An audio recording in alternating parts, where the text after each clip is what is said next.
They're trying to tell us something.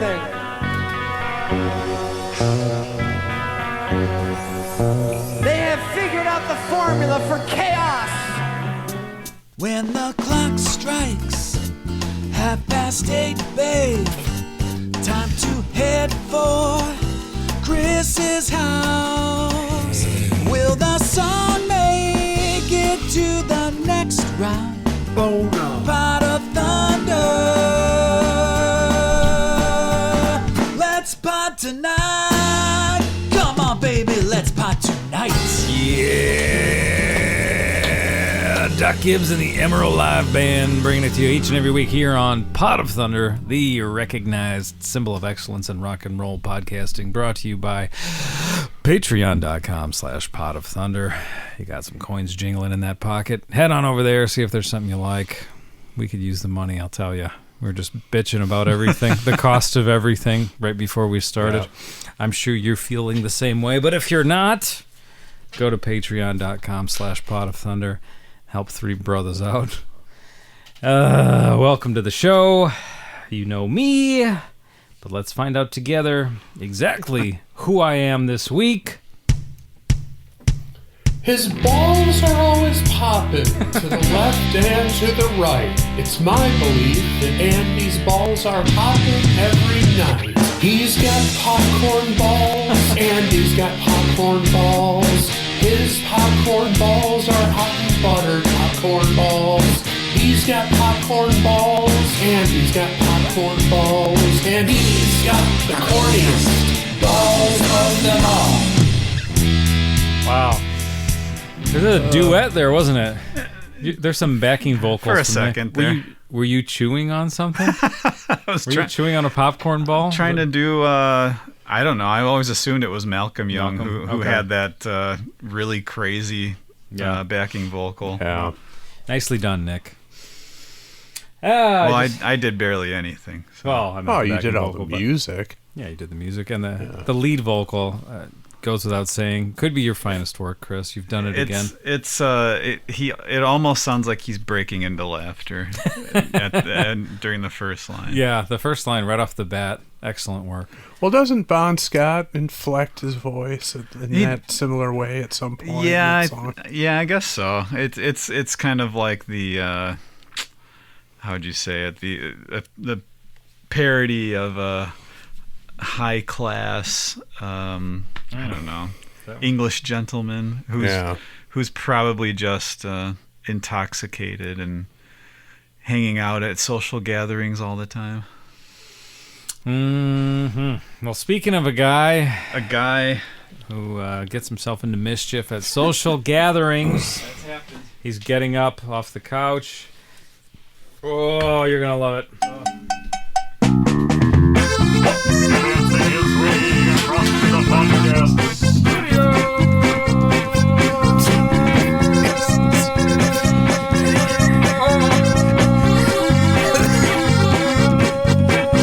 Oh, Sir Psycho Dainty has entered the program. Welcome to the show. Nick Polak in the house. Wincing in pain with each knee dip there. You can't just do that without warming up. You're going to pull something. You're going to hurt yourself. You're not 20 years old anymore. My son told me to do that. So what was that, like a Russian dance? He called it the Australian dance. I'm not sure if it's there's something having to do with Australia. Well, we've got a fair amount of listeners over there. Maybe they can tell us if we're on the ball there. Yeah.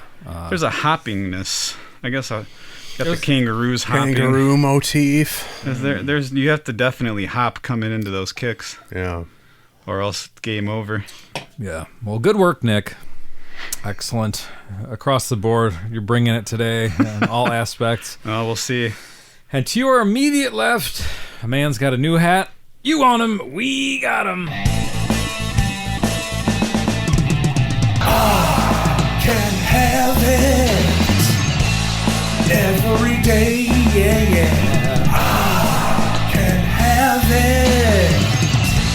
Get out of my way, yeah, fuck you. Put your hands together for the breakout star of the podcast medium. Chris L is in the house. We are Pot of Thunder. Here we are, the final week of August of 2024. Whoa. 20, No, geez, yeah. 26th here, huh? Summer is almost over already. Well. Can you believe it? Some of you will see in November.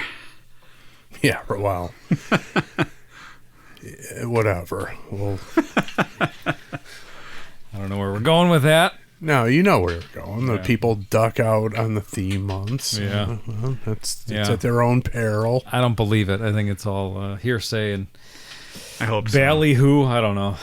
Is it true? Do people really do that? Well, I hope not, but we'll find out. Oh, yeah, a couple theme months coming up. Do we have to do October? Spooktober? I guess so. We have to. Love September. I think I'd dip out on Spooktober. Well, you know, Andy won't be we here. can adjust. No, I it's mean, fine. Nothing's etched in stone. Mentally, I won't be here until November. Well, I would hope you'd be present during September. I will, yeah. I will be What's here. not to like about that theme? Oh, I it's- mean, it's if you find fault in that theme, then I don't know what to tell you. That's your issue. That's a problem you need to deal with Yeah. your medical provider. Get on the website and see if they cover it. They don't. They don't. They never do. Or they say they do, and then you show Well, up you at the have- office and they don't. you have to, That you have to happens try me. 5 other lesser effective methods first. Yeah, we don't take that insurance. You're on the Blue Cross website. Yeah, we don't take it. What? What are you doing not taking Blue Cross? Isn't that a common provider? Please call back during our regular office hours. Yeah, what is Sorry. this? What is this nonsense? Anyway. Speaking More. of nonsense, Yeah. took my kids to McDonald's today. Look, this is the Happy Meal toy. Oh, yeah. That's a good... Could I have that? Yeah. Oh, my God. My kids want that. What? They want it badly. They were mad they didn't get it. Oh, well, it's great then. Well, here you go. What a wonderful find I got. I yeah. brought it to complain about it, Violet's but hey, gonna this do is better. Violet's going to do a backflip when she finds it. So you're not a fan of that, huh, Nick? What's the problem with it? It's just a little Underwhelming? underwhelming. Well, okay, if you can't see it, there's people here who can see it, of course, but then a lot of people, the majority of people are just listening. It's like a little, It's a crossover. It's Hello Kitty and Yu-Gi-Oh. yeah, but it's a little stuffy, like a, Just a little stuffy. Yeah. what does that mean? Like a fleece maybe with a, maybe. everything's printed on it. There's no eyes sewn on or anything. Yeah, it's just a flat fleece thing full of, I could make that. So you're more partial to the plastic toys that would typically come in a Happy Meal? Not Traditionalist, if you will. the older ones, yeah. Well, I mean, like you've got your I don't. Oh yeah, see him up there on his jet ski. We got Mac Tonight up there. Yeah, he's up there. Yeah, I mean something like that.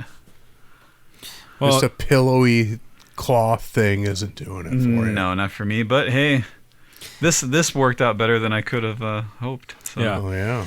this is, we have a taker. this is Cinema Roll. It's one of the Hello Kitty characters. Okay. So there you go. Why my cinema roll look like a A ET shark. bus a nut? Yeah, Cinema Yeah. Roll. Yeah, That's it. ROLE. yeah. Since we're on that subject, and you said this is not to your liking, Not really. well, that's fine. But I agree. Like the little hard plastic ones are the best. Any kind of little figure is the best option. What's this noise? I mean, they've had some not great ones, I was gonna say the ones they've had recently, like where the it's some- Marvel ones. well, those are shit, but that's Yeah. just because the characters are bad. The ones that where it's like a paper thing, they recently had sports like stickers of athletes with some kind of thing you could stick them on, but none of the athletes were anyone you've ever heard of. It was like this person is a rowing athlete. This person is a wheelchair basketball athlete. It's Oh, like, okay. what are we doing here? Children don't want this. I mean, good for those athletes.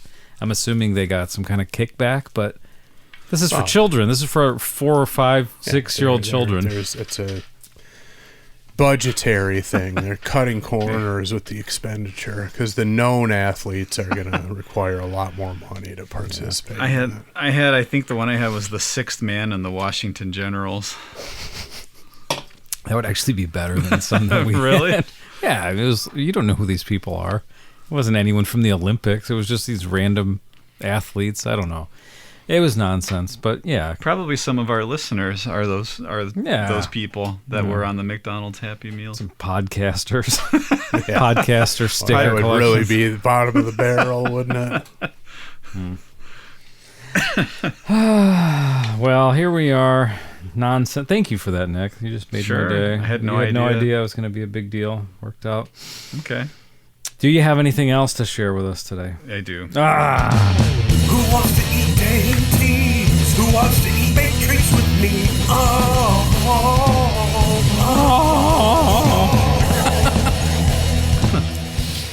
The heavy one. It's in foil. It's big. Oh, well, you know what? It's dense. Let me say something real quick before we talk about this. Nick sent Chris and I a message this morning. I'm Yes. trying to pull it up because it was almost frightening. Jeez. There it was.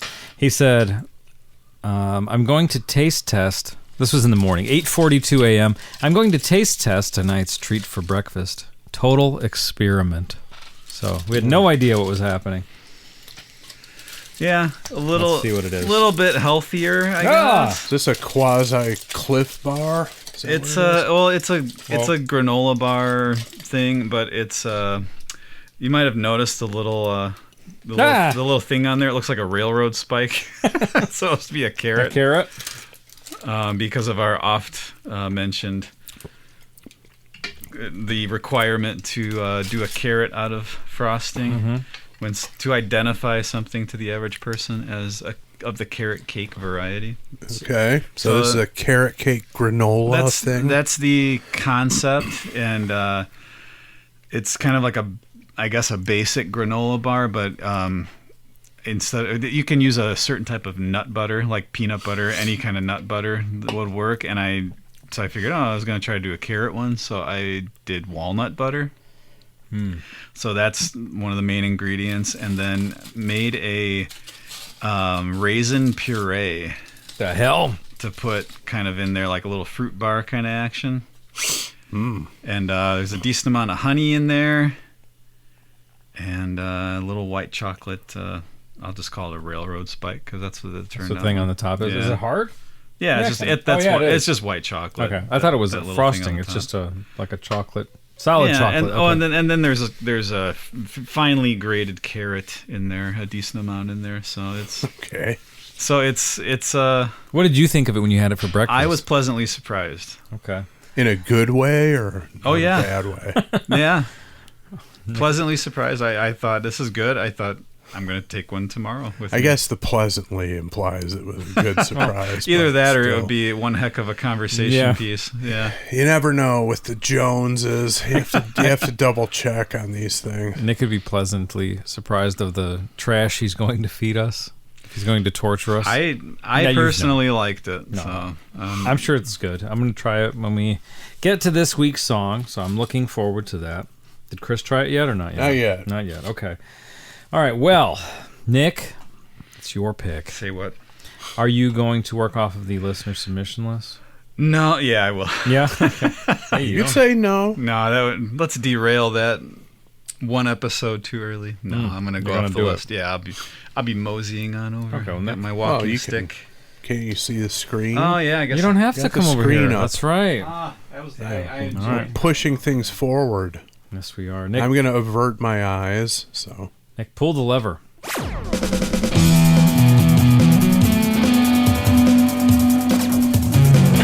yeah, you can still talk into the mic now that you're. Well, with Nick didn't bring his glasses. Can you see it?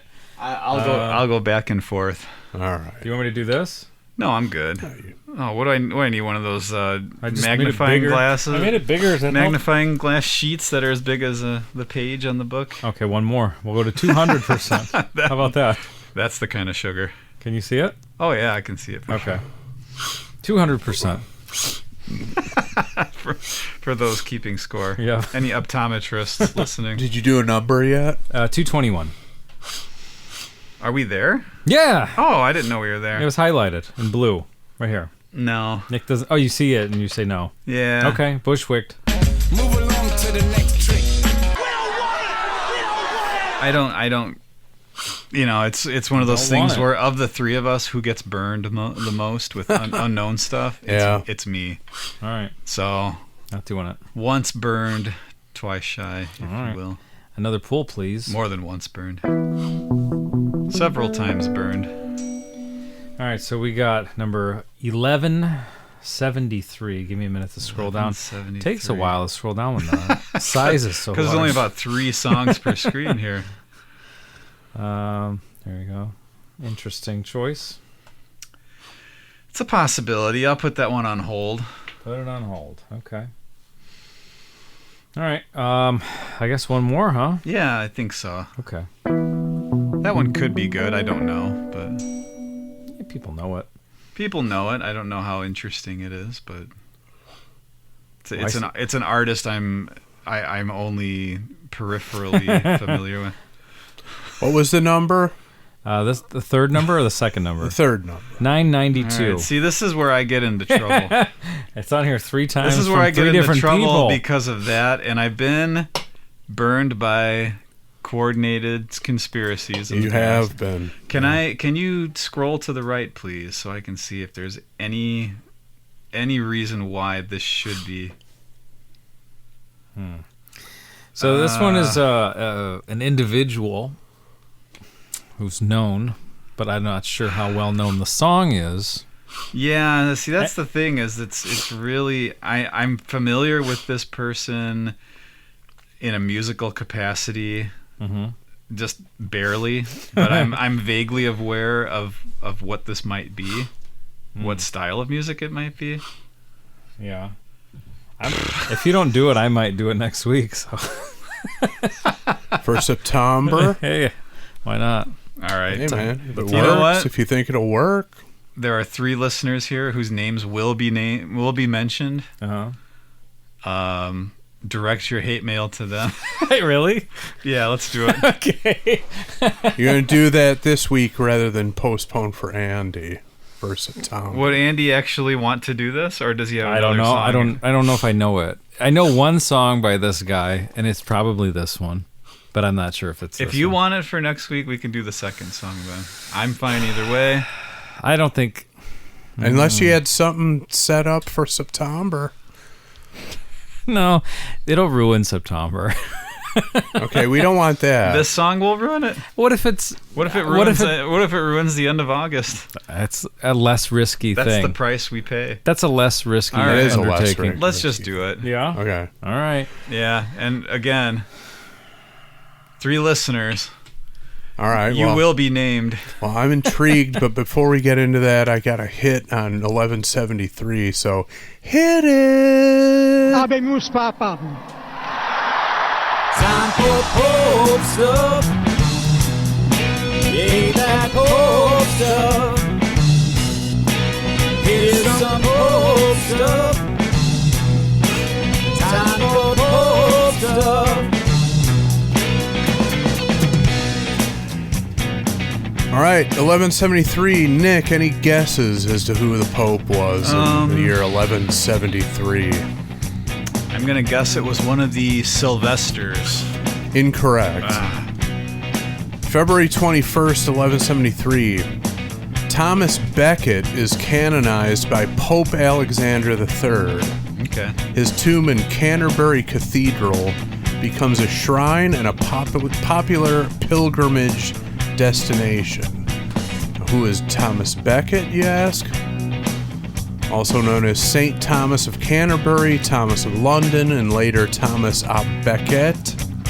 Served as Lord Chancellor from 1155 to 1162, then notably as Archbishop of Canterbury from 1162 until his death in 1170. I believe he's at least the name is very well known over there in the UK. He is venerated sure. as a saint and martyr by the Catholic Church and the Anglican Communion. There you go. A man of great stature. So there you go. There's your Pope stuff. Everybody's favorite segment. Well, now everybody's favorite song is coming up. Okay, well, undeniably. not. I'm averting my eyes from the screen. We Okay. now have it up. But, I think it might be important to name the listeners before the song. Okay, sure. I think before the song. I think we put it out there, yeah. Well, one thing I'd like to mention also, previous, what did we call it, conspiracies or whatever, were, we knew that the group of listeners who submitted a song were in contact with each other. Okay. In this case, I don't think that's... Okay. I mean, they're all on the Pod Thundistan Facebook thing, but I don't think these are guys who are Facebook messaging each other and saying, let's do this. Well... And there's time between the submissions, like a year, 6 months, whatever. So it's natural. I would not have... That's interesting. I would not have put together the A team that pulled off the Moscow calling on me. So... Yeah. That did happen. I'm not saying this is out of the realm of possibility. I'm not as sure of it as Andy is. Well, I'll say this. Chris Camarado, Chris Lashir, Joshua Bella. Those are the three guys. All well-known veterans Yep. Of the listenership. So you've done this. And I appreciate that. I'm you merely have. a passive instrument here in this case. Yeah. Well, hey, that's what we're supposed to do, right? I mean, people want to do listener submission list. We're going to pick songs from it. That's the game.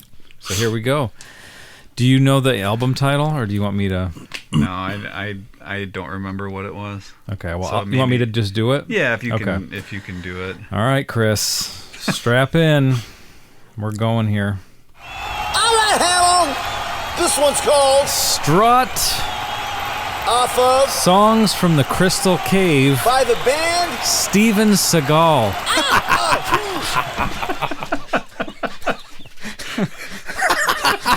I don't know it. I don't know how many albums he put out, but if it's the one I'm thinking of, I did have a copy of it once. I remember Really? it was on the Playboy free table once. And of course, I couldn't resist grabbing it. But Songs from the Crystal Cave, 2004. Ah, yeah. Musicians collaborating on this album, I don't know about the song yet, include Lady Saw, whoever that is, and Stevie Wonder. Stevie Wonder. He's on this album. What? Oh, yeah. There's a guy named Tommy K who plays a lot. I'm not saying it's Tom Codel. But it's not. But it could be. This is a single, huh? Stevie Wonder played harmonica. What? Not sure if it's this track. The Stevie Wonder? Well, let's see. Are we sure? He was tricked into doing it. Yeah. Somehow his blindness was used against him, and he was tricked into doing it. Have you guys ever seen, I think I sent it to Andy a while ago, there's a video of like an all-star performance, a whole bunch of big names up on stage singing, and Paul McCartney is, I think he's up in front standing near Stevie and runs like during one part of the song to the back somewhere. I don't know if he's playing and grab an instrument or something. Okay. And he bumps a microphone stand. It's falling. Stevie Wonder reaches out and grabs it to What stop the it hell? from falling. So he's been faking it this whole time. I'm not going to go that far, but I will say in this video, microphone stands falling. Stevie reaches his hand out and grabs it. He's a faker. It's Well. been a gimmick for 70 years.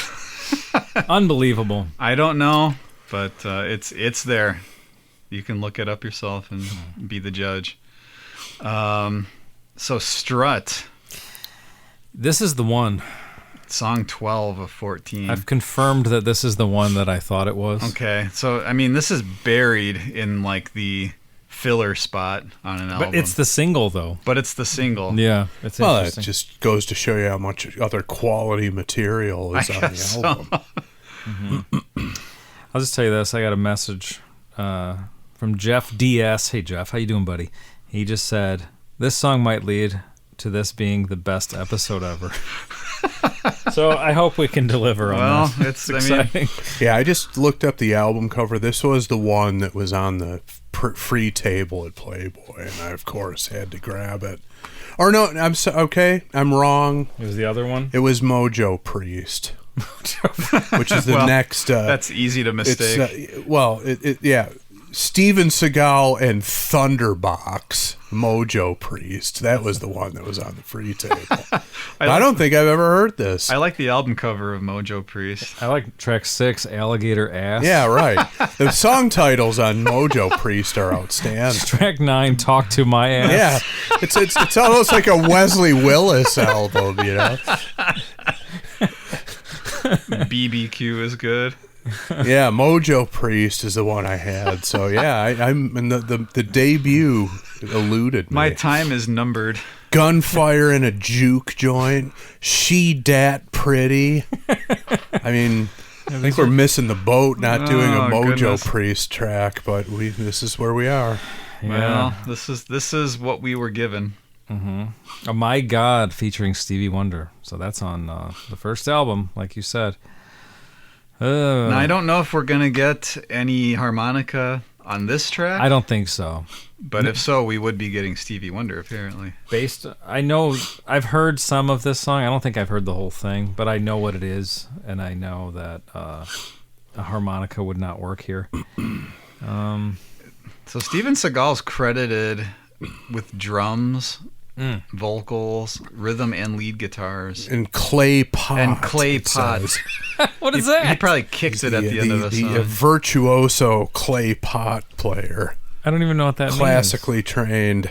I don't think you play a clay pot. You He does. You kiln one. means. Yeah. He turned it into a percussion instrument on this album. All right. Well, let's see if our friend's submission here. And I love. I'm assuming the clay the clay pot is a percussion instrument. It's separated out. Drums, percussion, Yes. clay pot. Yeah, so it doesn't necessarily fall into that category. Well, what would it be? You know, I you're don't not going know. to pluck it like a guitar or a harp, are you? It's got strings on it. It's got to be a fucking percussion instrument that you play. You hit it and get a sound out of it. I'm going to tell you exactly what it is. Oh, good. It's like an Indian thing. Played in Punjab. Folk traditions. How is it played? One of the most ancient percussion instruments in Pakistan and India. Come on. It's a percussion instrument. Well, right. So it should fall under Yeah. the percussion heading. Why call it out? Other Is it than because it's not a Latin percussion clay instrument? pot. They want it to. They're padding his stats. Yeah. That's gonna be another. I'm gonna add that to my list of hotel aliases. Clay pot. The tone of the pot must be good. What? And the Okay. walls should be of even thickness to produce an even tone and nice sound. Great. Okay. Yeah. Show me a percussion instrument where it says the tone of the instrument must be shit. Okay. Where's that instrument? Can we get it on a Steven Seagal album? So this apparently peaked at number 42 on the French albums chart in 2004. It's the only country listed in the charts section here. I know nothing about Steven Seagal's international popularity. Is he bigger in France, I wonder? Is I he don't like know. the Jerry Lewis? People mistakenly thought it was the Sheena Easton song by the same name and scooped it up, only to realize it was Steven Seagal. because the instead. clay pot rhythm Yeah, was the right, same. exactly. Yeah, let's hear some clay pot real quick. Oh, okay. So it's got water in it. It makes that boom, boom, I guess. All right. Sure. Well, but, it's a percussion. It is. If you say drums and percussion, you don't got to list out all the percussion. It falls under that heading. So Same thing. little pretentious. So there. I would imagine George Harrison had one. Steven Seagal has one. I don't know who else. Yeah. Ravi Shankar, I'm sure, had one too. They only made a couple. They made like 3, and those are the Steven guys who Seagal ended got up- one. Yeah. I don't want to read one of the. Actually, I don't want to read 2 of the comments because 2 of the comments give away an outrageous lyric that I would like you guys to. Oh yeah, don't hear, do that. To hear, that's- Read the comments after we Yeah. get to the song. We don't want to do that. they're correct for pointing that out, but I feel like So it'd be you're better- familiar with this song? Yeah, it was something that made the rounds like I don't know, maybe a year ago, 6 months ago. One of those things where like it just kept getting reposted, some clip of it. Really? Yeah. I remember seeing a clip of him playing guitar, but I don't remember anything about anything lyrically going on in any song featuring him. Plus, he's got a so. weird style where he holds the guitar up very high and plays almost exclusively with his thumb on his right hand. Visually, it's unusual. Is he pretty good? I don't even know. I don't couldn't know. tell you. Yeah. Okay. All right. Well, I think there might be a video. If there is, we don't need it. No, we're not watching. Yeah, we don't the need video. it. A lot of producers on this album. Yeah. Well, to get something of this quality, you got to bring in a lot of people. Yeah. 6 producers listed. It's probably one of those situations where either it took you- several years and it was done all over the planet because Or they if you- couldn't get it together. You put up enough cash, you're a producer, maybe. Will you be an executive producer? Or option 3, 5 producers quit. That's another that thing could that could be. happen. I don't know. Maybe not. But let's find out together. Let's take a quick commercial break. We'll be right back with 2004's Strut by Steven Seagal. Mr. Steven Seagal, fly down to Jamaica and say, Okay, so he's clearly tapping back into the whole Marked for Death vibe where it was, Screwface was the Jamaican gangster. Jimmy Cliff was in the movie. But he's still, tapping into that reggae mindset, which in and of itself is not a terrible thing, but then he has the reggae MC name checking him, Right which up- is always a bold move. Right off the bat. Yeah. Wow. I gotta find out who that is. So wait a minute. So this is not what I was Back to what expecting. you said earlier, Andy. You said this was making the rounds, just people reposting it. Yeah. Is it just people you knew, or just randomly you were seeing this? It was one of you'll see it like it just becomes quote unquote like a viral thing. Yeah, and you don't know yeah. why. That's what it was. It was just randomly, and then a couple people sent it to me, but it wasn't them posting it. It was just them sharing it with me. But yeah, I don't know why those things happen. Musically, this is not at all what I was expecting. No, No, I was expecting a blues song. Well, it looks like it would be based Yeah, on the I mean, cover. I was expecting just a fairly standard blues song See, with I'm not- modern type yeah. production. I mean, I'm not surprised simply because of the reggae theme that was in Marked for Death. So, but just the high pitched reggae MC name checking him just hit the funny bone for me. That was pretty good. Yeah, this is a good daggering soundtrack too. Exactly. It's work. Right. a keto daggering. You play this in a daggering club, no question about it.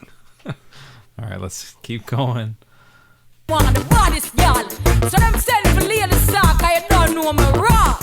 You see me? So Could this be Lady Saw who's doing this? Should be. Because, what is her credit here? She's got, She's credited as Lieutenant Stitchy. DJ.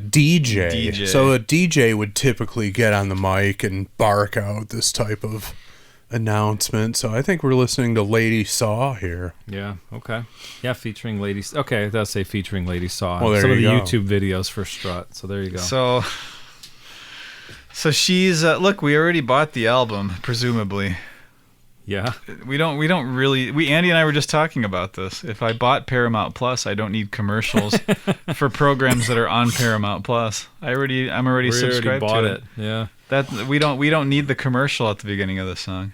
Well, but this is also something a lot of hip hop artists, Oh, rap huge. artists do. So Huge time. little crossover there, name checking themselves, each other, all sorts of things. So, yeah, old Seagal's venturing into some, down some ethnic musical territories here, which you wouldn't necessarily expect, but. he's an adventurous musician. So, which I'm glad. I'm glad he's not playing it safe. right. I also seem to recall that Mojo Priest was more of like a blues album, which The cover looks like it. the at last least. thing I want to hear out of him, or really anybody else for that matter, is blues. This is much more entertaining to me. So I'm good with this so far. Fielding Fowler says somehow he got these artists to appear. Lady Saw is kind of well known. Was on that Gwen Stefani song a few years back. So, Oh, right. so she was on Underneath It All. I had to look it up. Oh, real really? quick. But yeah. Okay. Underneath It All, and then probably the next year, Strut. Well, I mean, you parlay what you've got into something bigger. So Yeah. Keep that ball rolling, right? yeah. And early 2000s, Seagal was certainly much more popular and relevant than he is 20 years later. Yeah. Well, but he might have one of those Corey Feldman returns. He can go on the That's road true. with Durst and company next year. I would like to see that. Durst, That would be good. Durst will get a folding chair Sit in front and of him. sit in front of him to verify that the guitar solo is real. I'd like to see Feldman and Seagal in the same band coming up soon. That would be. I would pay to see that. I feel like that should happen more often. Why not? What, shitty musicians working together? Like, maybe when whatever. Okay, let's say those two guys, perfect examples. There's not a ton going on. Well, Corey Feldman somehow got on this Limp Bizkit tour that's happening right now, but those guys don't have a ton going on musically. Why not just get like 4 or 5 celebrities together and do a and full do a tour? Yeah, Because then there wouldn't be it would all be novelty. I don't know that there would be a whole lot of substance musically. Well, I don't think anybody's expecting that. And I don't think, Andy, you're not implying that they would be the headliner, are you? Andy's saying 5 of these people and that's it. I'm not saying at Tinley Park. I'm just saying at like House of Blues or something. But like you get 4 or 5 celebrities on the road. I think it's better for them to be an opening act on a band that will fill Tinley Park. That would be better, Yeah, of course. Put but them in front of 40,000 people a night. And let 'em But how long? You're talking about 5 acts like this? No, 5 people in one act. Oh, in one act. Yes, I thought you meant 5 No, acts. this is not an Ozfest type situation. I'm saying make a super group of people who were super known for group of something shit. else. Well, yeah, who were known for something else and had a music career sort of as a side Dabbling thing. in music. Yeah, put them all together and put them out on the road. Maybe coax John McEnroe into the lead guitar slot. He fancied himself as an Eddie Van Halen type shredder back in the day.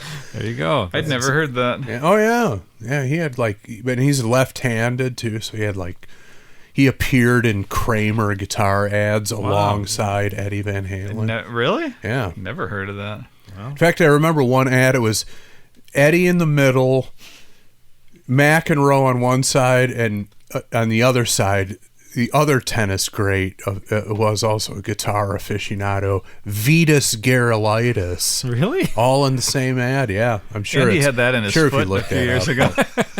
And if I recall, it's kind of in a Gorky Park-esque fashion, which the Dorito guitar was also a Kramer. Oh, boy. Yes, it I was. believe Vitas Gerulaitis' guitar was in the shape of a tennis racket. So I have to look that up. looked more like a waffle iron based on the size of it. But A fly swatter. yeah. Nobody had a Sugar Daddy guitar?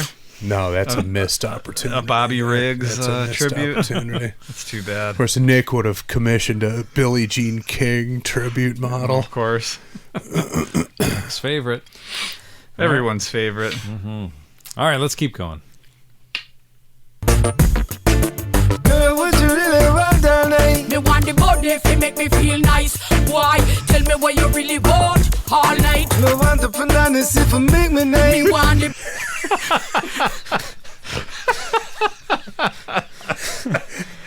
What's going on here?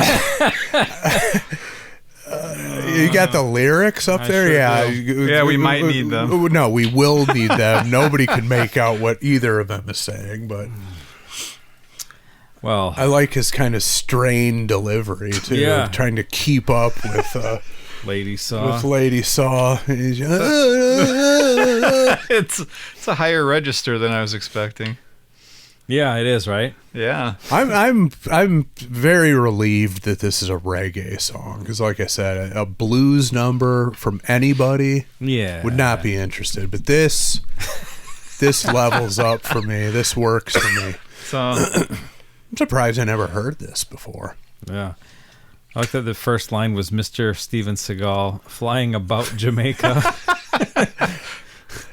All about, I guess. which I'm sure he does. Okay. So there's an error in these lyrics. I think. Well, how can you tell? Can you tell what he's actually saying? One thing, because it says, "Girl, what you really want all night," and it says, "Me want the buddy."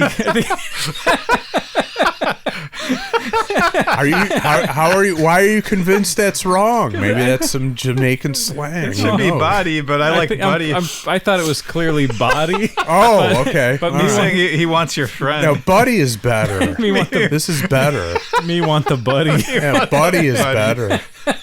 This is way better. Just didn't get away. You approach this woman at the bar. Yeah. Me want the buddy. Me want the buddy, not you. Yeah. Right. Broken English. But did you hear when he came in what he said?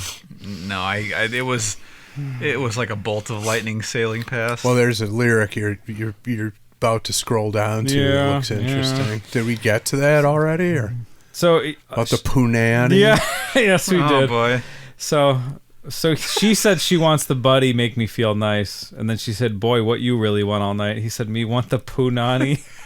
C for make nice. I don't know if that's what he even said, but right away. I like it anyway. She want the buddy. She want the So why is Seagal happy about this? I don't know. Maybe he's the buddy. I don't know. Him want the punani. Who was he hanging out with? Who was the undesirable person that he brought along with I him? think buddy is definitely wrong, but like the rest of it, the enunciation, I think there's, especially him, because he's certainly not a native Jamaican, but I think he's trying to emulate that sort of broken sentence structure or different sentence structure they use down there. Yeah. Because, reggae songs, instead of using the pronoun me, they'll use I. Yeah. So anywhere that you would typically hear me, you would hear I. So I think. And a flip flop there, instead of I want, it's me want. Right. Yep. It almost looks like, without my glasses, C for make rice, but it says nice, right? Yeah, I don't even know what C for make nice means, though. Make rice is just as good. Well, make rice actually could make sense. Yeah, let's make some Things rice. get steamy. You can make rice in that room. In the clay pot after you recorded with it. Yeah. Empty it out and steam up some rice in there. Oh, she want the buddy. See, these two lines would make a great his and hers T-shirts. She want the buddy, him want the punani. Arrows pointing to each other. There's good. The next idea. Churchill will have it live on Monday at his merch store. Why sell one shirt when you can sell two? Oh, exactly. Right. Yes. She want the buddy, him want the punani. She want the buddy. That's got to be the right lyric. It is now. Let's put it that way. Whatever it was before, it's this now. That's goodness. amazing. Losing it. I can't hold on. I can't move forward. This is great. Excellent choice, Nick. You made the right choice here. All right, I took it back like 5 seconds so we can. Yeah, I want to hear that. Now that we know what's going on. I'm trying to think of his delivery in this vocal register, who it reminds me of. I haven't pinpointed it yet, but I'll do some thinking. All right, let us know. Tell me what you really want all night. Me want the bananas if I make me nice. Me want the body, him want the punani. I mean, Do it nice, so. When the girls start to strut, you could look at their butt. You shouldn't do that because this is. So you shouldn't do that. was that sort of not a double entendre, but like misleading lyric on purpose? He said you could look at her butt. You shouldn't do that. Like you could look at her butt. Could be. Like look at her butt. I almost her buttocks. I actually originally heard it as you can look at her bread, but you shouldn't do that. All right. I don't know where that came from, but we're open to all sorts of looking at interpretations. eyeing here. somebody's money stack. That's probably not a good idea to do. In a foreign country. But you shouldn't do that. Like that enunciation. It worked for me. That's good. Oh, boy. He learned a few things from Jimmy Cliff working with him on the set of I guess so. Marked for Death back in the 80s. I don't hate it. No, I don't hate it either. No. I mean, I'd throw this on a party, no question about it. Yeah. Let's keep going. Shouldn't do that because this is just a pity, not just there to cover her kitty. Oh, boy. When me a fling it up, you better know fi back it up. When me a dash it up, make sure you black it up. If you ever flap it up, then me a go lock it up. Park it up like Benji hold up. So Who's Benji? I don't know. The dog from the movie series? That's the only Benji I know. I don't know what that Park means. it up like Benji. Yeah, lock it up. I don't know. Flap it up. If you wave, I flap it up. I don't know. You go back to the kitty line. Oh, yeah. Right here. Oh, yeah. Think about just that because her clothes are just as pretty. They're not just to cover her kitty. Yep. Okay. Well, Yep. So, that yeah. makes sense. I don't really understand it. No? What's the line, the clothing line? I don't really understand. Well, because what did he say about looking at her butt, I think? I don't know. I think I'm still with the butt thing. You like two T's on that butt? Yeah. Okay. You shouldn't do that because think about her clothes. I don't know. Yeah, it doesn't make sense to you either. Well, I think he's saying you should admire her clothes too, Right. not just her body. It's just, and it's not just a utilitarian thing to cover up her private parts so she can function in public without getting arrested. Just give her some credit for having some style and putting an outfit together, I guess. It's not Jane and Tarzan. Yeah. She's, she right. puts It's not something a together. fig leaf. Yeah. They're more stylish than that. Yeah. All right. me want the body fi make me feel nice. Why? Tell me what you really want all night. Me want the bananas if it make me nice. Me love the way you walk, sometimes the way you talk is so hot. Now you know. I gotta stop. I gotta stop. You know what I watched earlier? What?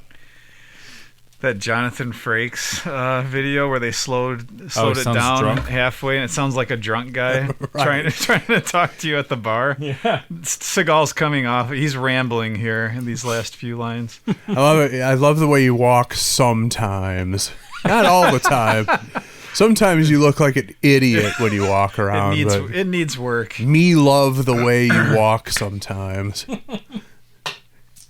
Text that to your significant other. Yeah. And Seagal's such an odd guy that, like, I don't know that I would put an accusation on him like, oh, he's just putting on a Jamaican accent kind of a thing, just for, like how people have done that in music in the past. And sometimes it kind of works, sometimes it's very awkward and unnecessary. I know even Sting would get grief for that, right? I'm sure, right? Yeah. Well, but I mean, is there anything wrong with people immersing themselves into another culture? Is it automatically, is it off limits to sort of adopt some of their, maybe vocal inflections or whatever into what you're doing? Maybe not, but I mean, there's just sort of a stigma, like you've got like your Madonnas and Johnny Depps who all of a sudden come back with British accents and things like that. There's something about it that can be off-putting.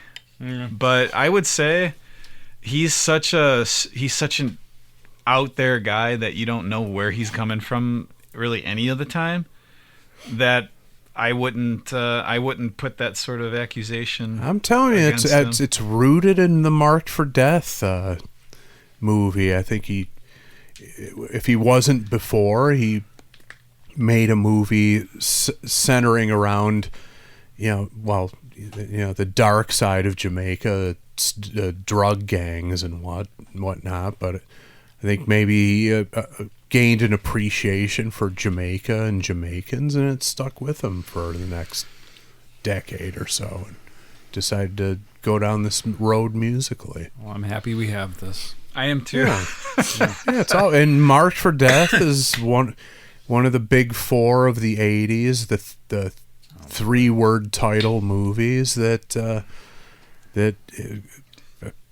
quite frankly, if you're of the male gender and you can't get some sort of visceral entertainment from any of those movies, I simply can't relate to you.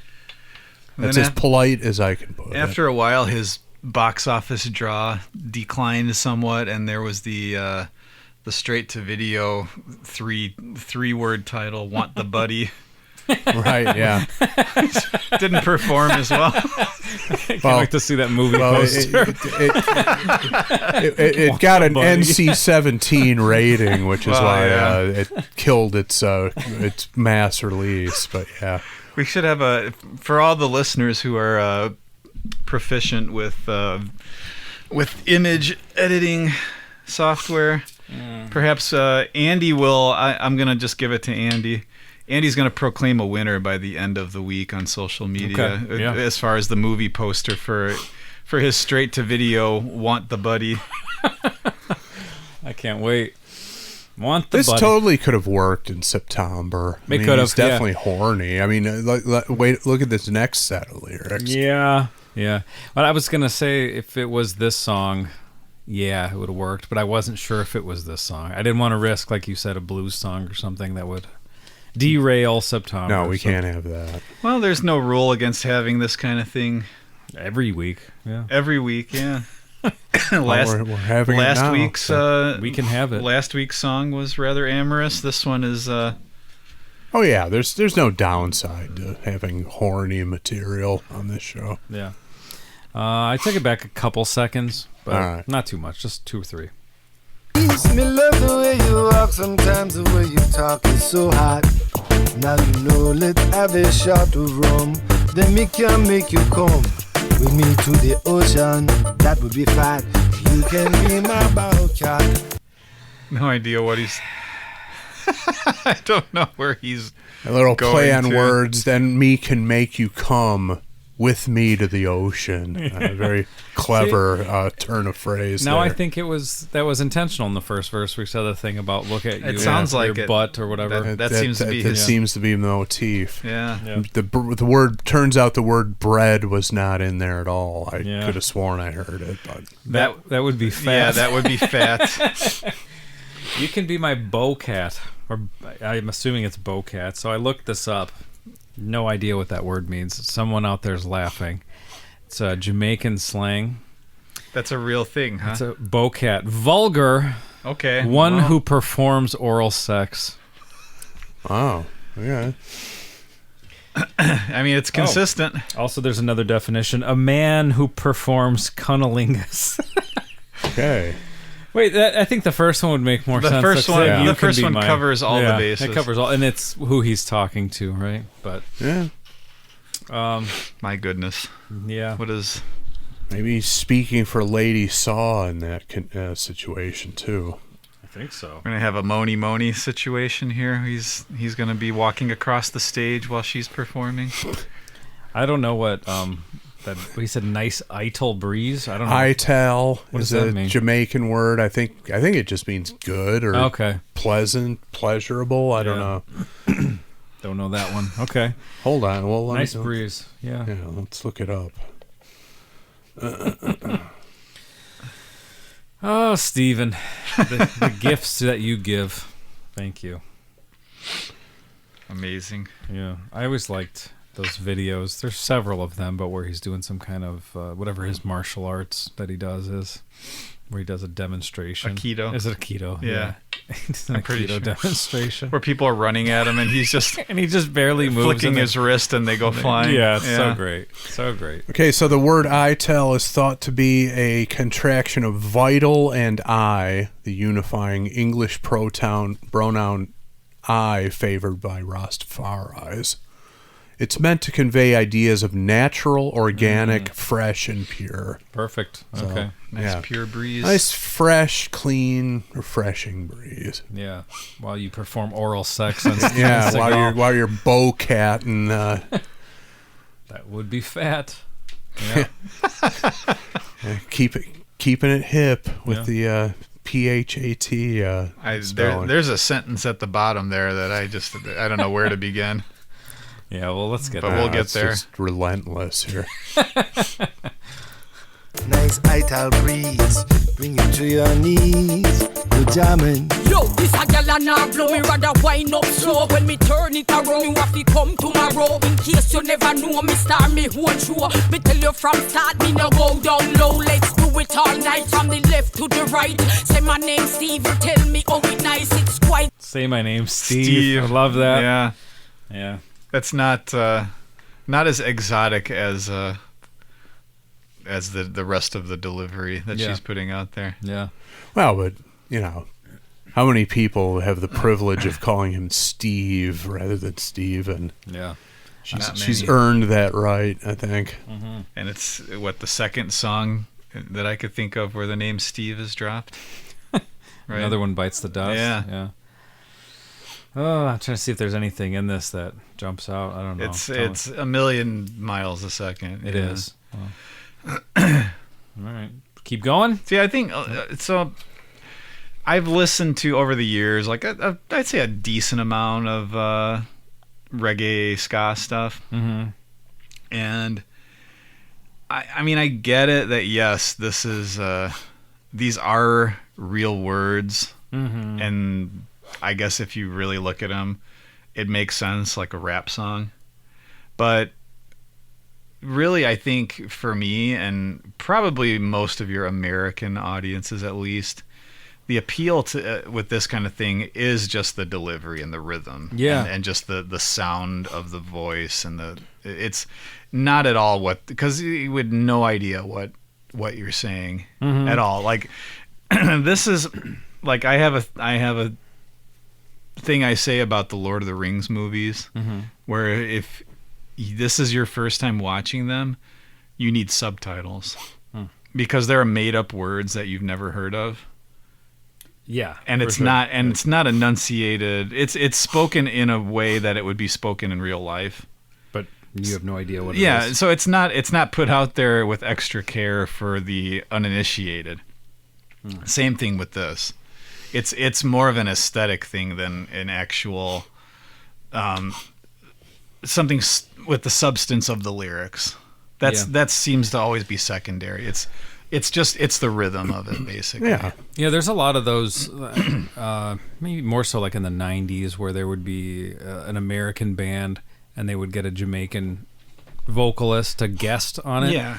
And it was like the first 20 seconds is them just rapid fire saying a bunch of slang that's Jamaican that you can't understand. Do you think that those artists are like, fine, that you want me to do the thing? All right, I'll just say a bunch of shit real fast. As long as the check clears. That's kind of like when all the blues artists started coming and guesting on albums. Probably around that time, maybe further back into the 80s, but like, all the blues guys were actually appearing on albums versus just having their material stolen by white guys. And they probably had the same attitude. It's like, okay, I'm going to go on this album and do my thing again, but at least this time I'm getting paid for it. Yeah, so might as well do it. Happy to do it. See, I would almost think it would be the other way, where if you're the if you're the artist and you're maybe being assigned someone, hey, this next song is going to be featuring whoever. I'll just say what Mad Lion was one of them that you'd hear all the time. I wonder if after a while you're kind of like, I don't know that anything new is being brought to the table here by having Mad Lion. By having Mad Lion at introducing the song and having a little solo section in the middle. Well, since when was true originality a priority for top level, popular entertainment? Yeah. I didn't anticipate Mad Lion being in Nick's crosshairs this week, but look what we Not in found my ourselves. crosshairs. I'm just saying it's a shtick. Yeah. And there's not much you can do with it. It's kind of like blues guitar. You can do there's a move set, if you will. Yeah, And especially when you're not doing going to it, deviate far from it. Right, yeah. And especially like what Chris said, where it's like these guys who are almost doing like a tribute, bringing them, like they're doing a tribute to blues and bringing a blues guy in. So it's like, all right, I'll just do this. We're not pushing anything here. We're not going in a new direction. You just want me to do the thing. But by the same token, blues and reggae is not about going in a Yeah. new direction necessarily. That's true. No, it's Especially not. blues. I mean, there's some reggae stuff that went into the 70s and the 80s and beyond, like Gregory Isaacs and other guys like that who became like crooners and were doing like more crossover material with like a reggae beat. But I mean, at the pun intended, at the root of it, reggae has got a strict, sort of format, and you really shouldn't deviate from it. Yeah, well, I see the next line. Oh, and there's one more song I know of that has the word Steve in it, Nick. Off of probably my favorite album of all time, probably my Desert Island album, the Stooges' Funhouse. We did a song from that way back when. I believe it's the title track. Has a saxophone in it. The sax player's name is Steve McKay. And just before the sax solo, Iggy yells into the mic, "Blow Steve." That's great. So there's a third one for you. Well, and then that reminds me of Armageddon. Come on, Steve. There you go. So yeah. Okay. Nice. So 4 Steves. So anybody else got any? Bring them out either right now in the chat as we're recording or on social media after the episode comes out. But the word Steve in music, interesting discussion. Probably the only people who've ever discussed it. But we're up to 4 songs. Strut by Steven Seagal is one of them. I think we can pretty much write a book about Can we go on the pod? on this subject. Strut, another one bites the dust. Yeah. Equal levels of quality and influence, I think. Do you think we can get on a podcast touring circuit promoting our book, Steve in Popular Music? That's our ticket to the Red Rocks live appearance right there. All right. My dream come true. Who is this Steve by Pot of Thunder? Love it. All right, looks like we got trouble coming. Me here. Want the Steve be the title of it. I'm telling you, those his and hers shirts are going to be a hit. Was it? Of course, I've said that about so many of our merch ideas. One of these times it's going to happen. But Churchill will have it available by the end of the day, Monday. So She want the buddy, him want the punani. yeah, there you go. Yeah. With arrows pointing. Although at each other. she could have arrows pointing in every direction. So the man would be wearing the "She Want the Buddy" shirt with the arrow. Okay, yeah, that works. I think so. We need to have these. Otherwise, it would be me want. That's me want the buddy. As I always say, that's pierogi fest wear. It is. So yeah. The buddy. That's great. Okay, we got a pipe reference coming up here. Well, yeah, let's see what happens. It's gonna be something else. It's alright, water run from the pipe. I love it like that, but I won't bite. Wind up slow when me turn it around. You have to come tomorrow. In case you never know, me start me whole show. Me tell you from start, me no go down low. Let's do it all night from the left to the right. Say my name Steve, tell me how it nice. It's quite alright, water run from the pipe. I love it like that, but I won't bite.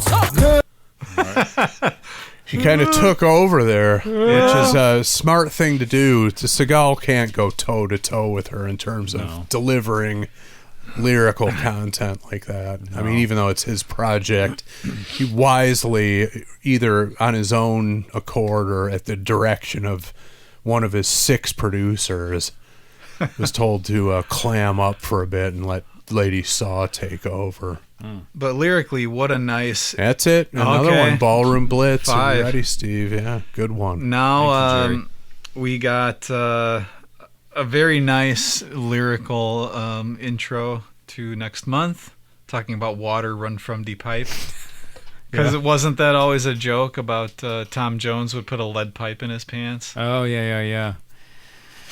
We've heard that. Have we heard that? I've heard it. Like, I've heard that. That he would stuff his crotch to make his boner look bigger or whatever on stage. Lead pipe. It's a thing that you would hear. Yeah, unfounded probably. But she like it like that though, so that's good. Lady Saw likes the water running from the pipe. She likes a guy who can't control his sphincter. Is she saying that she wants? She just wants a guy who urinates. So she wants a constant trickle. She wants a pee man. Involuntary urination. She wants a pee buddy. She knows what she wants. She knows what she wants. It's just she's down with that fashion trend. Apparently, that's something else random I saw on the internet recently. But they're marketing men's jeans that have a pee stain at the front. It's For real? Yeah. God. I saw it. Maybe it was somebody made it up and made it look like a news story, but it's no more or less ridiculous than anything else that comes out of a fashion thing. And it's pee stain. Yeah, I used to be ashamed of my pee stains, but now I guess I should wear them openly and proudly. Now you can wear them probably on Fridays at work. Yeah, it's at that level. I do whatever I want. I work from home, but that would work for you, I think. That's casual Friday. Yeah, pee stain jeans. Pee stains now acceptable. Good thing they kept all my pee stain jeans in storage. I knew they were going to come back at some point. I just cut the pee stains out and keep that part usually. Pee stain. Make a quilt of his pee stains to remember his 20s. Pee stain jeans and a "She Want the Buddy" t-shirt on. Show up for casual Friday. It's a one-way ticket to HR, I think. A congratulatory visit to HR. Yeah, right. You've been promoted. You're exactly what we've been looking for. You're the chief fun officer. You know, one of these new C-suite titles they put on, like chief culture officer or chief people officer. I think that outfit would catapult you up to the C-suite wherever you work. Yeah. All right. Do we think Steven wants the buddy? I don't know, but he's taking back the mic, right? She wants the buddy. Well, maybe he wants a buddy's kiss. Maybe he's going to agree with her. Say what now? I don't know. Let's see. Girl, what you really want all night? Me want the body if it make me feel nice. Why? Tell me what you really want all night. Me want the bananas if it make me nice. Me want the body, him want the punani. I mean do it nice. So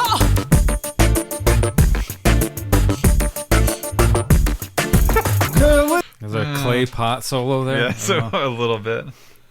Yeah. There's one thing. What does he say here? You want the buddy. It says fee make me feel nice. I don't know. I don't know. Yeah.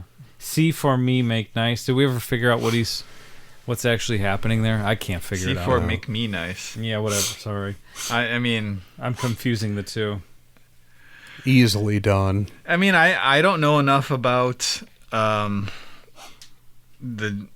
Jamaican. I don't know. I it's probably not the official language, but Jamaican slang to know if this is something that even people over there would understand if they heard it. Yeah, maybe not.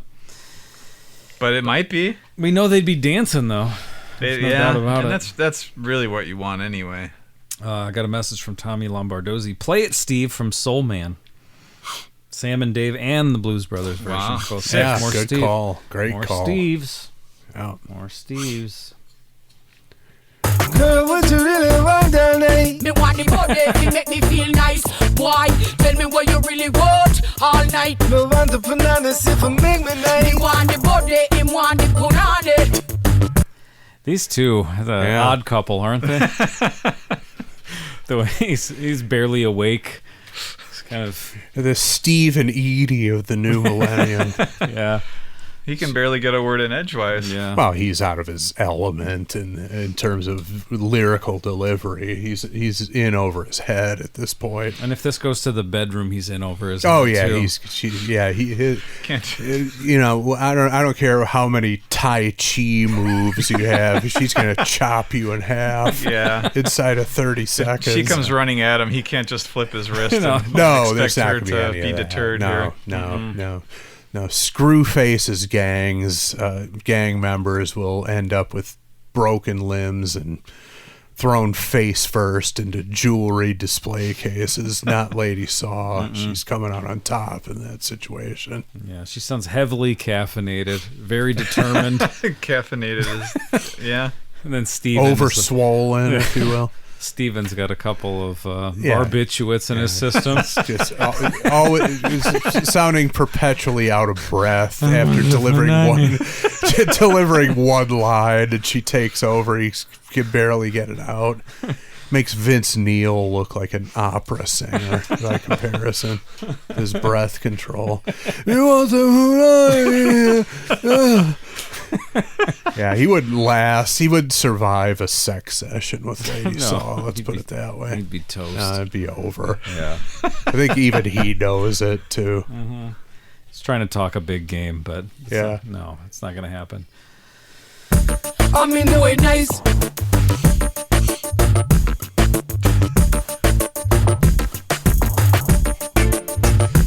Me want the body, him want the punani. I mean, the way nice. I mean, the way nice. I mean, the way nice. I mean, no, it nice. I mean, the way nice. I mean, no, it nice. I mean, the way nice. My goodness. And me know it nice. And that's it. Oh boy. Strut. Steven Seagal. What a delightful selection. Before we vote, why don't we quickly find out what these guys had to say? Oh yeah. Now we're safe. Yeah. We're marked safe from Strut. Yeah, so it went from pointing the blame at them to, I don't know, congratulating them. Well, I mean, there's no blame to point. That was a good selection. Made for a good episode. Yeah. I just wanted it known for either credit or blame to be given later. Understood, but we've established that no blame is necessary. Yeah. So Chris Camarado says, this is the official soundtrack of Birthday Snatchers. Oh, yeah. Why does this even exist? Will Chris L's love of Seagal elevate a song with the lyric, Me Wanda Punani, to boner status, or will it come under siege from the Jones Brothers? There's only one way to find out. Yes. I might have to steal that for the social media captions this week. That's perfect. I need all the help I can get with those. Yeah, there you go. Chris Lashir says there are no words. Sorry, I thought there was a period there. My eyes are no good. There are no words I can say to do this one justice. It's another. I wonder if that's an intentional nod to Out for Justice. Yeah. Another one of the big four. And Joshua Bella says this would be an epic episode that would stand beside Fred Bear in POT infamy. He wants the punani. Oh. He sure does. How many times did he say it? He said it a lot. Even she said it. Yeah, she knows. Yeah. Yeah, but usually, you know, the guy would say it. Yeah. She knows why he's there. And it's like a weird third person thing. Like she's telling someone else, yeah, he wants that. Well, why is this guy moaning outside the establishment we have here?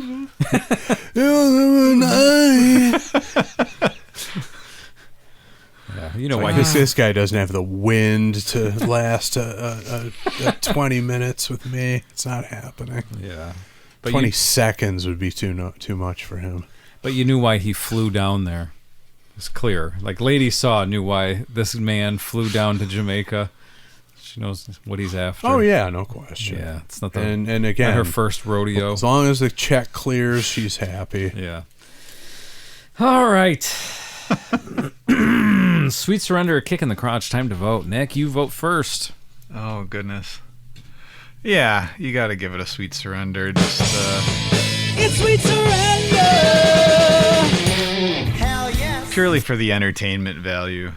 Yeah. If I'm having a really good time talking about the song, I can't imagine it's not going to at least get a Sweet Surrender. And what you just said, you could make the same assessment about his movies. The entertainment factor is off the chart.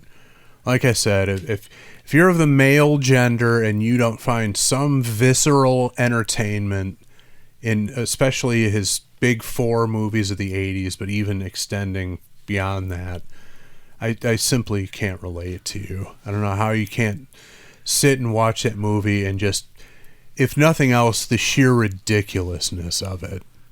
If you can't find that entertaining, I don't know. That just doesn't compute with me. Yeah, I mean that's really ultimately it comes down to that's the barometer, at least to get this far. Mm-hmm. And same. Am I entertained? Yeah, and same with this music. It's just patently ridiculous. We can agree about that. But he has a legitimate Jamaican artist on here. Just like he had a legit artist in Marked for Death. So there's some legitimacy in there. Whether or not they're strictly in it for the money makes no difference. They are involved, adding some credibility to it, which adds to the intrigue and appeal for me. So for me, I'm going to give it a Sweet Surrender as well. It's Sweet Surrender. Hell yes. Sorry if you weren't done delivering your assessment there, but yes, I will liken it to his movies just for just visceral, baser instinct entertainment appeal. Very much enjoyed that, to the point where I'm not only going to add this to the Pot Seasons 2 and 3 playlist on Spotify, I'm going to add it to my personal liked playlist, and probably more from this album. I do remember the Mojo Priest. Like I said, it was on the free table at Playboy. Of course, I snapped it up, and it was just too blues focused, and it just, it was entertaining briefly, but it just couldn't get past the blues focus of it. This reggae element is totally working for me. Way better. So I'm good with it. All right. I'm giving it a Sweet Surrender. It's Sweet Surrender. Hell yes. It's a great time. Yeah. Well, and let's face it, September came early this year. It did. Yeah. Yep. I'm glad we got to this one. 3 weeks leading up to it, Moni would qualify. Yeah. Yeah, we were getting in that mindset. Yeah. What was I going to say about this? Oh, just musically, it's a dance track. Like I could, especially 2004, you could envision going into a club and hearing this and not thinking anything of it. I mean, when was Shaggy was pretty huge around this time? Yeah, he was wasn't still he? big. I think so. Yeah. Might have been slightly starting to wane Taper a little off bit, a but little he bit. had his second wind, which is probably more successful than his first wind. Yeah. That's true. Yeah, so no issues with that. It's not like one of those sort of what we were hinting at that we're like, and a certain person from this world does this. Oftentimes it's not great. I think that musically, I've got no issue with this. It doesn't come off as like embarrassing or generic or anything like that.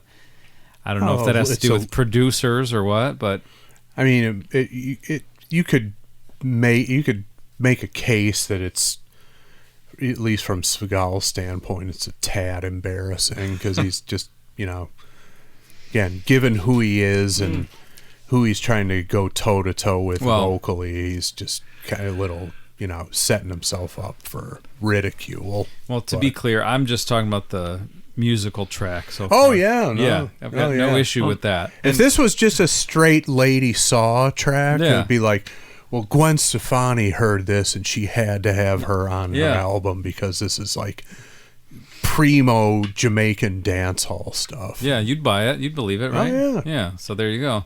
It is interesting though that Seagal's got this. He's holding a Strat on the album cover. Yeah.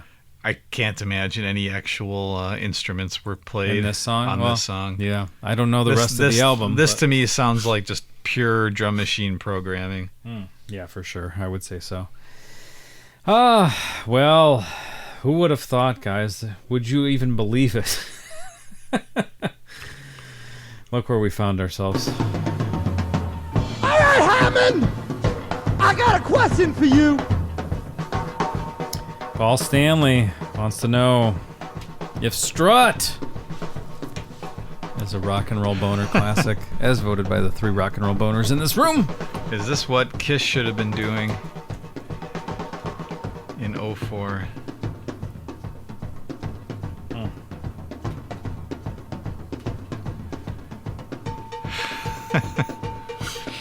Gene would have done a song like this. Probably still will before it's Yeah. all said and done. He'd be up for Let's it. face it.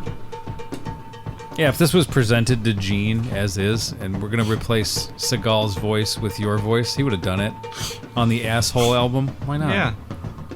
He did Firestarter. Yeah. Why not?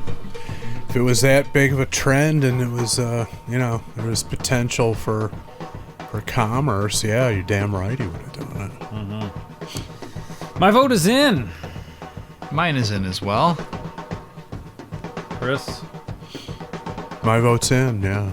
Same order, Nick, Chris, me? I don't know. Sure, why not? Okay. No. I can't. Nah. I mean, it was a lot of fun, but Right, let's face some it. standards have to be maintained. We can like something and say it's not a classic. It's okay. Right, it would cheapen rock and roll boner status, I think. Yeah. Even though I was gonna say roll. Were you? Yeah, I was fully prepared to say roll. But I'm glad cooler heads prevailed. If you were first, would you have said rock? Oh yeah. And if you were third, would you have said boner? I would have. Yes. wow. I'm gonna go on record as saying yes to all 3 of those questions. No, Andy doesn't have to say what he would have said, but Yeah. Like a poker game, you don't have to. If everybody else folds, you don't have to show your cards. Yep. Well, but highly entertaining and a great episode, and the his and hers T-shirts is coming out of this alone. Is I can see as I've met Camarado and his the lady in his life when we were in Philly a couple summers ago. I can totally see those two wearing these T-shirts. And if they weren't thinking about it already by now, which knowing them, I would assume they are, I'm issuing a challenge that when Churchill posts the designs, purchase the T-shirts and wear them out in public. I could totally see them doing it. At the very least, a Photoshop will work, but even better, buy them and go out in public. And it's going to be getting a little chillier in the coming months. Oh boy. You might need a hoodie. And the T-shirt. Get him a size larger and do that layering thing where you wear a long sleeve T-shirt underneath it. That'll work. That'll work. Okay, if you disagree with us, we're sorry. That's just the fucking way it is. Quick commercial break. Be right back with the Yardo questions. Yards of questions. Motherfucker, I give them. No way. Yes, Chief.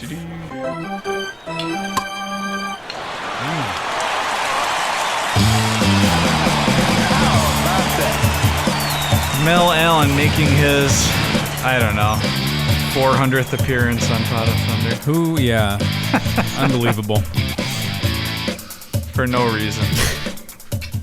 Surprised we haven't been contacted by his estate to congratulate us on the letterhead of their legal team. From the desk of Mel Allen. Yeah, exactly. All right. It'd be cool just to get stationery from the desk of Mel Allen. Even though it would be threats beneath it. Doesn't matter. Wasn't our goal starting out to get official Gene Simmons letterhead cease and desist? I think we did talk about that at one point. that was our initial goal. Yeah. If we could last long enough to do that, it'd be amazing. Here we are. All right. This week's Yardo Questions comes to us from James Clee down in Fort Worth. What's up, James? Hey, James. Says, hello, boners. I've been looking... I've been looking at some summer concerts. This was from June, so sorry. I've been looking at some summer concerts, and a couple of questions came to mind.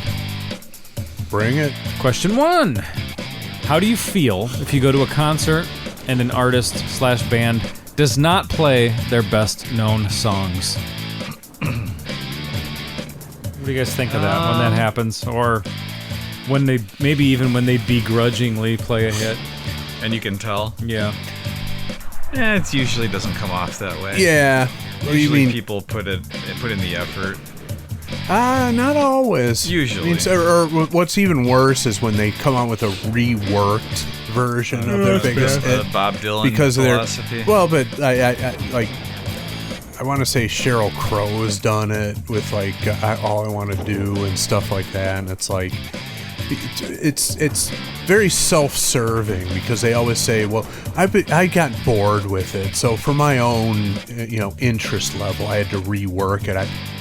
I understand the crowd wants to hear it, but for my own interest level I had to rework it to make it interesting. It's like, no, that's not how it should I think work. there are artists that fits in with what's expected of them. Like you'd have your jam bands, whatever, like in that whole scene. Right. The Fish scene, all that right, stuff. and they're changing up the set list every night. They like can do whatever they want. Pearl basically. Jam's coming back to Wrigley Field this week, the week that this episode's coming out. They're playing, I think, 2 shows. Pearl Jam fans expect a different set list every night. Now, you might get, the same hit or two both nights, but that's not the kind of audience that would come away pissed off if, like, one night they didn't play Alive or Even Flow or something like that. But, Journey, they don't play Don't Stop Believin' on the Def Leppard Stadium tour. There's going to be a fucking riot in that place. And same with Def Leppard. They don't close with Pour Some Sugar on Me. People are going to walk out of there disappointed, man. Well, and you mentioned Sheryl Crow. Like, it's like, you have so many hits. Why wouldn't you play all of them? I mean, I guess, is it a matter of who's more important, you or the audience? I guess is that kind of petty of me to say, hey, all these people have paid to come see you, you should do what they want, instead of kind of you putting yourself, like, maybe stretching yourself a bit more as an artist and seeing if they appreciate it? Like, what level of risk should there be as far as well, like that you goes? said, it depends if, like, if you're the jam band ilk or Pearl Jam or something where your shtick is to play a different set list every night, then you can get away with that. That's something we talked about with the Kiss stuff. People allegedly clamoring for more deep cuts in the set, but if those people went to a show and they didn't get Rock and Roll All Night, instead they got Save Your Love from Dynasty or something, they're going to be fucking pissed off and they're going to let everybody hear about it on the internet, Yeah. So, yeah, me personally, I don't know. I think I'm beyond a casual fan, so I'm like, especially if I'm going to see the show and I'm interested in the band, I'm probably familiar with their catalog and be interested in hearing more quote-unquote deep cuts and wouldn't walk away upset. But my friend Greg, the why don't you take a bath, you ball of shit guy from Detroit, He saw that Iron Maiden tour, like I want to say in the mid 2000s or something, where they played whatever album it was they were supporting at the time. They played the whole thing front to back, and then sprinkled in a few of their best known songs. He still talks about it to this day, how pissed off that. Yeah. He was there to hear 2 Minutes to Midnight, The Trooper, all that stuff, and they played their entire new album, which, you know, him specifically, and probably a lot of people there, didn't know a single song off of it. And then they played like 4 of their known songs from the rest of the catalog, and they were done. Yeah. And he still talks about it to this day, how he felt What year was ripped off. that? I want to say mid 2000s, Okay. something like that. Brave New World era or That's something? something like that, yeah. Maybe the next one. Dance of Death, maybe. I know they do that. I don't know the last time if they did that with this most recent album. Was it But to called play the whole thing, That's pretty wild. But I think wasn't there a thing Iron Maiden was doing where they were alternating, like, this year we're gonna do like the greatest best of the Beast or whatever, and then the next year we do these weird shows. I guess like, they let everybody know it. yeah, Right, and they and let then everybody best of know, the Beast, right. and then they're not just doing best of the Beast every time. They But did I would rather they go to did- best of the Beast. They did She Want the Buddy Yeah. the one year. Eddie want the punani. Yeah, Yeah. exactly. All right. Question 2, what are your expectations if you go see someone's solo band or side project?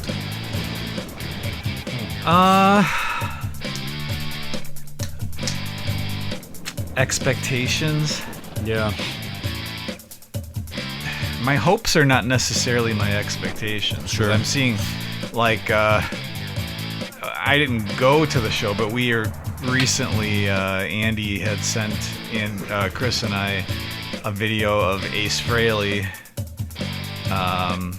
playing a show where they're playing Love Gun, and his drummer is doing the lead vocal. Yeah. I would expect, my expectations would be, yes, we're gonna get stuff like this, but that's not what I'd be hoping for, if that makes sense. Okay. Like that's what I would kind of be disappointed to get, but expecting at the same time. So your expectations would be realistic, I guess. They'd be realistic, and they wouldn't, and I would hope that they'd be that I would be surprised. Yeah, I mean, as we've talked about, specifically with the 78 solo albums of Kiss, but just in general, what's the point of branching out to do solo material if it's going to sound exactly like the band that you're branching out from? Yeah. It just doesn't make any sense. I mean, I get it with Ace because it's Kiss sounding, but it's him on lead vocals throughout. So that's like an extension of what normally goes on in his normal band. But I don't know. What my expectation would be something different, and ideally they wouldn't lean on songs from the band that they're branching out from. But these legacy acts, they can't avoid it. Unless it's a song that he sang on or co-wrote or wrote entirely, then that would, like, if Cold Gin, I could see that makes sense. Yeah. Right. He'd be playing that. But Yeah. Love Gun, Detroit Rock City, Yeah, there's no need for it. I personally wouldn't want it. I get I it. certainly and wouldn't. I certainly don't want to hear the fucking drummer singing "Love Gun," something you've never heard of, and bitching because they didn't turn the spotlight on him because he's singing and stopping the song. That's an amateuristic fiasco, and Yeah, usually that's not what you're paying for. You're not paying to see that. Usually, I mean, you stop the song if there's something going on in the audience that you feel like, because you're the guy with the microphone, you can do something to help somebody. That's usually about it, right? You stop a song if it's literally impossible to carry on with the song. You don't think every musician on the planet, especially if you got into that level, has experienced a situation where like a monitor went out or a spotlight went out, and you plow through the material. You don't stop a song ever unless it's literally impossible for you to continue. So terrible. Yep. A bit of a disgrace. Yeah. So, but my expectation was if it's a solo outing, I want different from what I would normally see them do with their regular band. There you go. Question 3. Are there any active bands / artists that you think your money would be better spent going to see a tribute band? Ooh. Thank you, James. Appreciate it. A lot of tribute bands are pretty good. Like when I was at the carnival on July 3rd over in Highland, the Jump Van Halen tribute. Vocalist was nailing stuff like, the studio version of Running with the Devil at the end. David Lee Roth, just, like the whole sort of outro part. Yeah, he's going off. This guy's doing it live. He's doing all of that live. Right. It's a lot of these tribute bands. I don't know, man. It's a weird thing. It's like it's impressive, but there's just a whole thing where they're just filed away and they're a tribute act though. Like this isn't actually them. They didn't originate the material or anything like that. They didn't develop the stage act. They're taking it and doing it. But in some cases, it's arguable they're doing it better than the original artist ever really did. Well, I mean, I'm just saying yes, it's like sort of an impersonation. Yeah. But in some cases they could be better. They do it live at least, because a lot of time, Van Halen being an example, that you weren't gonna get the record when you go to see them live. It's not going to sound like it. You never. You get a tribute act that does kind of pull that off. Right. That's interesting. I'm not saying they're better than Van Halen or anything like that, but I'm just saying trying to have it sound like the record and what people are expecting to hear. Some of the tribute bands, I think, do a better job than the original bands ever did. Yeah, I mean, in terms of, rendering the studio material, but part of the excitement of a Van Halen show in their prime, and I saw one on the Diver Down tour, was the fact that you could tell that they were pushing the limits of sobriety and also just, performing to the point where, it could have come off the rails at any moment. And that was part of the excitement, Counter that with the Cars concert I talked about, where Wang Chung blew them off the stage. Yeah.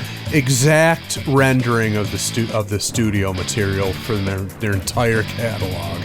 Sounded pristine, but they were just statues up there. And the whole concert, I was like, I could have sat at home and listened to my stereo. There's no excitement. There's no energy. There's no danger. The danger stuff we talked about in the Spice Girls episode.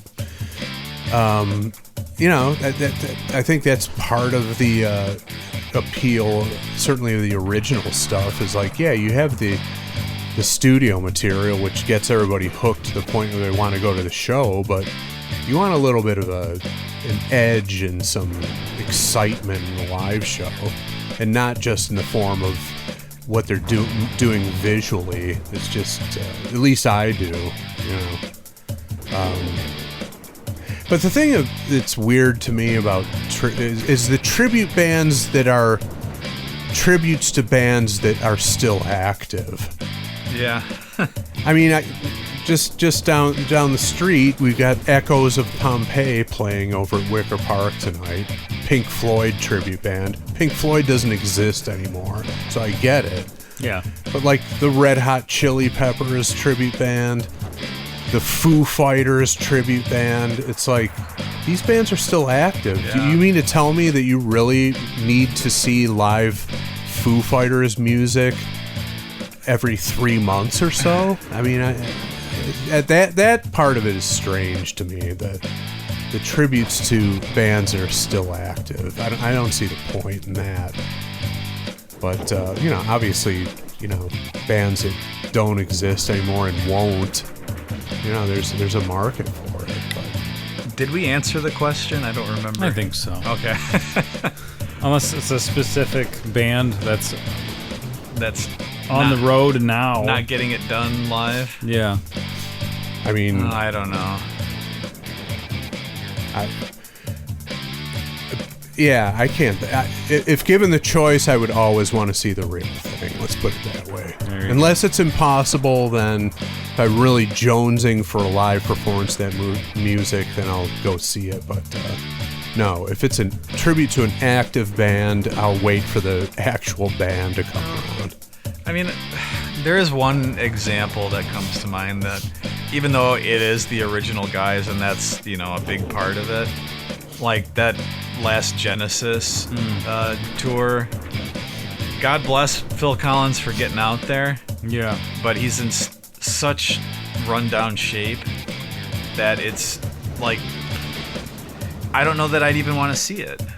Even if it's like a thing where you say, well, I saw them before they threw in the towel. Right. But I mean, is it the concert experience itself? Is it really going to be that great? I mean, maybe it'll be inspirational to some extent, where like genuinely inspirational because he's physically ailing. Right. Yet he's whatever strength he's got, he's going out there and still doing it. But right. The show itself, you could see that one tribute band I saw years ago, the Musical Box. Right. And it's going to be a perfect facsimile of what they did in the 70s. Right, and they're going to take more chances with the set list. Yes, if there's somebody on stage who's decrepit like that, then yeah, you want a little more vitality from it. But I mean, I just think in general, if it's a tribute to a band that's still out there, like a Foo Fighters tribute band, you could argue that the Foo Fighters are still in their prime right now in terms of you're still filling stadiums.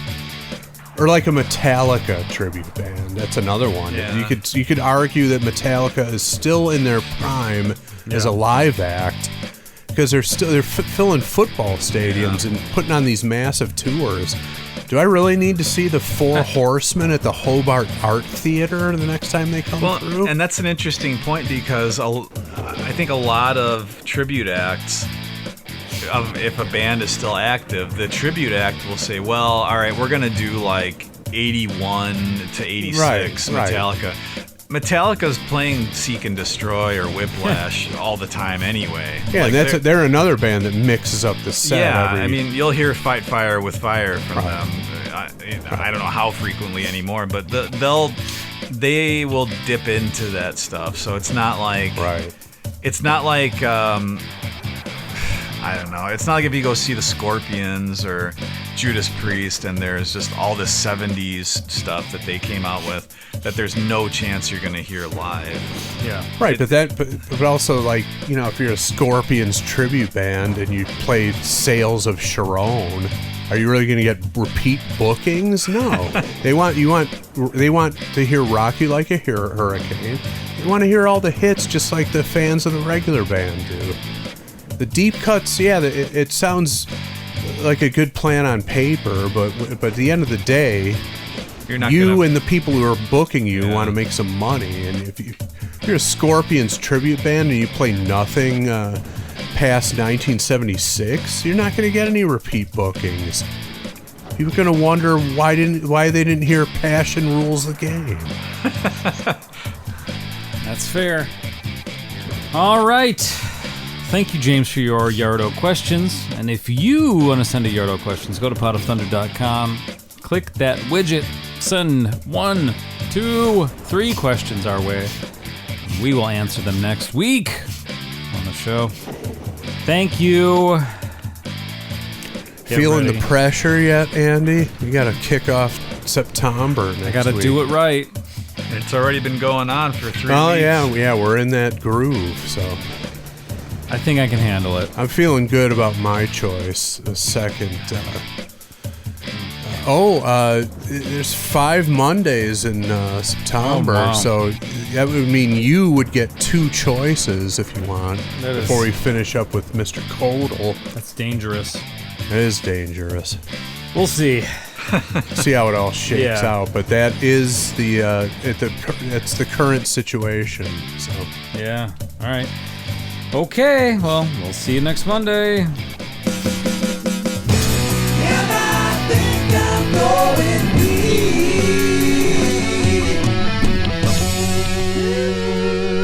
Thank you, everybody. Woo! That could be the jingle for the pea-stained jeans.